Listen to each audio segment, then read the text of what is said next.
Numa manhã fria e silenciosa, a neblina ainda cobria as ruas de São José dos Campos, no interior de São Paulo, quando Helena Duarte levantou a pesada porta de ferro da sua oficina. Aos 52 anos, ela já não tinha pressa. Cada movimento era calculado, como quem aprendeu que o tempo ensina mais do que qualquer livro. A oficina era simples, chão de concreto marcado pelo trabalho de décadas, cheiro de óleo antigo e ferramentas organizadas com cuidado quase afetivo. Helena não vinha de família rica, cresceu em Taubaté, filha de caminhoneiro e de uma costureira que nunca reclamava da vida dura. Ainda menina, passava as tardes observando o pai desmontar motores velhos, aprendendo a ouvir os sons, a sentir as vibrações, a perceber quando algo não estava certo. Enquanto outras crianças sonhavam em ir embora da cidade, Helena sonhava em entender como tudo funcionava. Aos poucos, construiu uma reputação silenciosa. Não fazia propaganda, não aparecia em televisão, não prometia milagres. Era conhecida como a mulher que aceitava o que ninguém mais queria pegar. Carros antigos, problemas estranhos, casos que já tinham passado por várias oficinas sem solução. Ela não competia com ninguém, apenas trabalhava. Naquela manhã, porém, algo diferente quebrou a rotina. Um caminhão-plataforma estacionou em frente à oficina trazendo um carro coberto por uma lona grossa. Não era um carro comum. Mesmo escondido, o peso da presença era sentido. O motorista desceu, conferiu o endereço 2 vezes e perguntou se ali era mesmo a oficina da Dona Helena. Ela apenas assentiu com a cabeça. Pouco depois, a lona foi retirada. Ali estava um automóvel de luxo raríssimo, avaliado em milhões, trazido de longe depois de ser considerado impossível de consertar. O dono, um empresário conhecido no setor industrial, havia ouvido falar dela por indicação, quase como último recurso. O carro não ligava mais. Nenhuma oficina conseguiu explicar o motivo. Técnicos experientes desistiram. Todos diziam a mesma coisa: não tem solução. Helena observou em silêncio. Não se impressionou com o valor nem com o brilho da lataria. Para ela, era apenas uma máquina em sofrimento. Caminhou lentamente ao redor do carro, passou a mão pela lataria fria, sentiu o cheiro metálico no ar. Algo ali não fazia sentido. O problema não parecia gritar, parecia pedir atenção. O empresário chegou mais tarde, acompanhado de 2 engenheiros visivelmente cansados. Esperavam resistência, talvez recusa.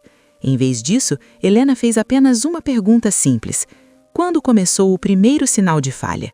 A resposta veio confusa, cheia de termos difíceis e tentativas frustradas de reparo. Aquilo bastou. Helena pediu que todos saíssem da oficina, deixando apenas o carro e o silêncio. Disse que precisava ouvir. Sozinha, abriu o capô com cuidado, como quem abre um livro antigo. Nada parecia fora do lugar à primeira vista. Tudo limpo demais, organizado demais. Era ali que morava o problema.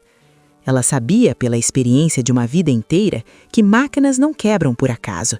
Sempre existe uma história por trás, um detalhe ignorado, um excesso escondido, um erro pequeno que cresce com o tempo.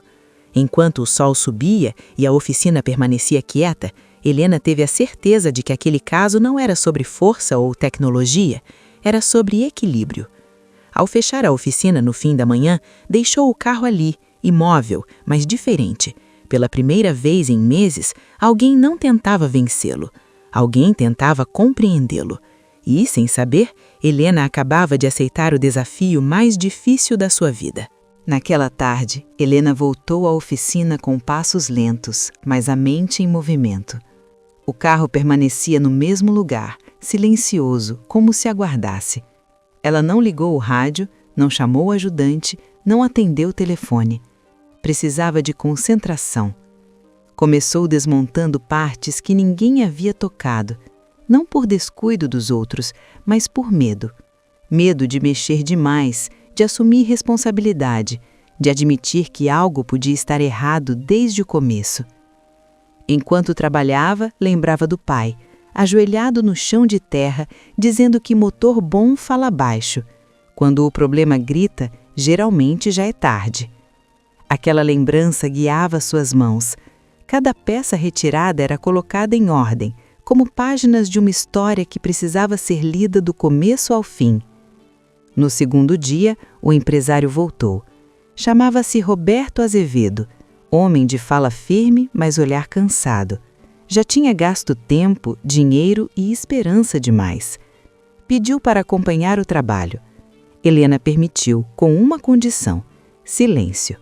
Roberto aceitou. Ficou num canto, observando aquela mulher que não parecia impressionada com nada do que ele representava.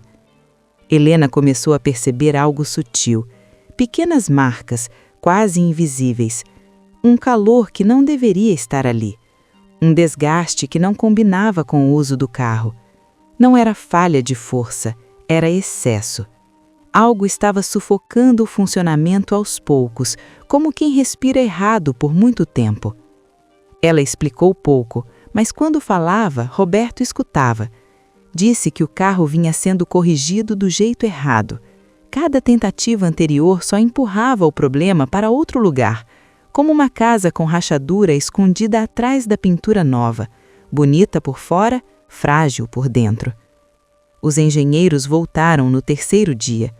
Trouxeram desconfiança e impaciência. Questionaram decisões, olharam relógios, cochicharam entre si. Helena não se ofendeu, continuou.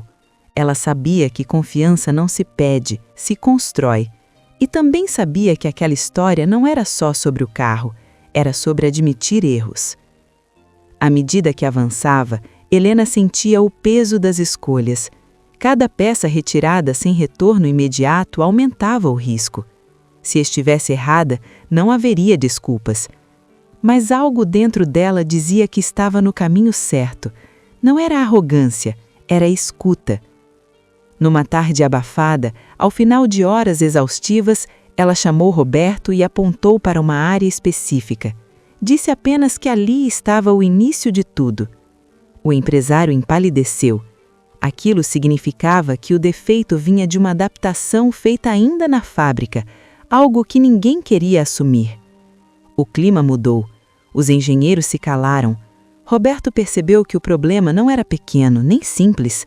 Resolver aquilo significava admitir falhas, enfrentar interesses, reescrever decisões antigas. O silêncio na oficina ficou pesado. Helena limpou as mãos, respirou fundo e disse que ainda dava tempo, mas não seria rápido nem fácil. O carro poderia voltar a funcionar, sim, mas antes disso, alguém teria que aceitar a verdade. Roberto olhou para o carro, depois para ela. Pela primeira vez entendeu que talvez não estivesse diante de uma mecânica, mas de alguém capaz de mudar tudo. E naquele instante, a esperança voltou, misturada com medo, porque agora não havia mais como fingir que o problema não existia. Os dias seguintes foram os mais difíceis. A oficina, antes silenciosa e previsível, passou a carregar um peso constante. Helena chegava cedo e saía tarde, com o corpo cansado e a mente ainda mais. Cada avanço trazia junto uma nova dúvida. O problema estava claro, mas a solução exigia coragem. Corrigir significava desmontar o que muitos consideravam intocável. Os engenheiros começaram a pressionar. Diziam que era arriscado demais, que ninguém nunca havia feito aquilo, que o nome da empresa estava em jogo. Roberto se via dividido, confiava em Helena, mas sentia o peso das consequências. Se desse errado, o prejuízo seria enorme. E pior, a exposição pública. Numa manhã tensa, Helena percebeu que um ajuste anterior, feito às pressas no passado, havia piorado tudo. Aquilo explicava as falhas repetidas, mas também mostrava que o carro estava mais frágil do que parecia. Qualquer erro agora poderia ser definitivo. Ela sentiu pela primeira vez o medo bater forte. Sozinha na oficina, sentou-se num banco antigo e ficou em silêncio. Pensou em desistir. Pensou na idade, no cansaço, na tranquilidade que poderia ter se recusasse aquele serviço. Mas também pensou em tudo o que aprendera. Pensou no pai, na honestidade do trabalho bem feito, na responsabilidade de ir até o fim. Quando voltou ao trabalho, decidiu mudar a abordagem. Não iria reconstruir como era antes. iria corrigir o caminho. Ajustou manualmente cada parte, com paciência extrema. O tempo parecia não passar. O silêncio era quebrado apenas pelo som controlado das ferramentas. Na hora do primeiro teste, todos estavam presentes. O ar era pesado. Helena pediu calma, disse que não seria imediato, que o sistema precisava se adaptar. Os engenheiros se inquietaram. Para eles, esperar era sinal de fraqueza. Para ela, era respeito. Quando o motor reagiu pela primeira vez, não houve comemoração, apenas atenção. Um pequeno ruído fora do padrão fez um dos engenheiros recuar, afirmando que aquilo confirmava o risco. Roberto empalideceu. O medo voltou com força. Helena desligou tudo. Fechou os olhos por alguns segundos. Algo ainda não estava certo. Um detalhe mínimo, quase invisível, escapara. A tensão virou frustração. O silêncio agora era de decepção. Roberto questionou se valia a pena continuar. O desgaste emocional era visível. Helena respondeu com voz baixa, mas firme. Disse que estavam mais perto do que nunca. Que desistir agora seria repetir o erro de todos os outros. Ela voltou ao trabalho naquela noite, sozinha. Ajustou novamente cada parte, revisando tudo desde o começo. O cansaço fazia as mãos tremerem. O risco era enorme. Se falhasse, aquele seria o fim da história. Ao amanhecer, o carro estava pronto para uma nova tentativa. Coberto, silencioso, à espera. Helena apagou as luzes da oficina e foi embora sem olhar para trás. O dia seguinte decidiria tudo. O sol da manhã atravessava as janelas da oficina quando Helena voltou. O ar estava diferente. Não havia pressa nem ansiedade, apenas atenção. Roberto chegou pouco depois, sozinho. Sem engenheiros, sem telefone tocando, sem plateia. Ele confiava. Mais do que isso, aceitava o que viesse. Helena retirou a cobertura do carro com cuidado. Sentou-se ao volante como quem pede licença. Respirou fundo, não por medo, mas por respeito. Girou a chave. No primeiro instante, nada. No segundo, um som firme, contínuo, vivo. O motor despertou sem violência, sem susto. Funcionava em harmonia. O silêncio tomou conta do lugar. Não havia gritos nem aplausos, apenas alívio. Helena desligou e saiu do carro. Olhou para Roberto e disse que agora ele estava estável, não perfeito, estável, e isso mudava tudo. Vieram os testes, primeiro parados, depois na rua tranquila do bairro. O carro seguia suave, sem esforço, como se tivesse sido libertado de um peso antigo. Roberto dirigiu por alguns minutos e voltou com os olhos marejados. Não era só o carro, era a certeza de que alguém finalmente tinha sido honesto com ele. Nos dias seguintes, tudo se confirmou. O problema estava resolvido porque foi compreendido. Não houve troca exagerada nem solução milagrosa. Houve escuta. Houve coragem de admitir falhas. Houve paciência. A história se espalhou. Pessoas começaram a procurar Helena, não atrás de fama, mas de verdade. Ela recusou propostas grandes, cargos altos, promessas vazias. Preferiu continuar ali, na oficina simples, ajudando o que parecia perdido. Quando perguntaram como ela conseguiu enxergar o que ninguém viu, Helena respondeu com calma. Disse que não tentou provar nada, tentou entender. Disse que máquinas, assim como pessoas, falham quando não são ouvidas. O carro foi embora numa tarde silenciosa, sem cerimônia. Helena observou até desaparecer na estrada. Não sentiu vazio, sentiu conclusão. O trabalho tinha sido feito.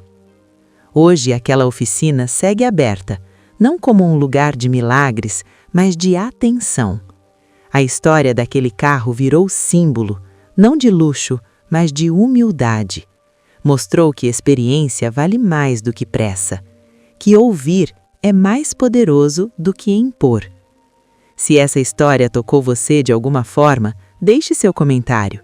Conte se já viveu algo parecido, se já foi desacreditado ou se precisou insistir quando todos desistiram. Siga o canal para mais histórias reais que mostram que nunca é tarde para fazer do jeito certo.